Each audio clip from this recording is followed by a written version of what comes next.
Hi friends, welcome to our channel. AP రాష్ట్ర వ్యాప్తంగా LPG gas collection ఉన్న ప్రతి కుటుంబం ముఖ్యమైన సమాచారం అందిస్తుంది కేంద్ర ప్రభుత్వం. ఆయిల్ మార్కెటింగ్ కంపెనీలు జారీ చేసిన ఈ కీలక నిర్ణయం ప్రకారం జూన్ 30 లోపు గ్యాస్ వినియోగదారులు ఈ కేవైసీ ప్రక్రియ తప్పనిసరిగా పూర్తి చేయాలి. ఈ కేవైసీ ద్వారా గ్యాస్ కలెక్షన్ ఆధార్తో లింక్ చేయడం జరుగుతుంది. లబ్ధిదారులు సబ్సిడీ సకాలంలో పొందవచ్చు.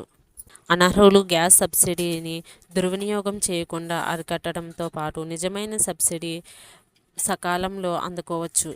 సింపుల్గా చేసే ఈ ప్రక్రియ కోసం సమీప గ్యాస్ ఏజెన్సీ దగ్గరికి వెళ్ళి ఈ కేవైసీ అని చెప్పండి. అక్కడ ఉచితంగా బయోమెట్రిక్ వెరిఫికేషన్ పూర్తి చేయడం. ఆ ప్రక్రియ పూర్తయిన తర్వాత కలెక్షన్ భవిష్యత్తులో సబ్సిడీ బ్లాక్ అయ్యే అవకాశం ఉంటుంది.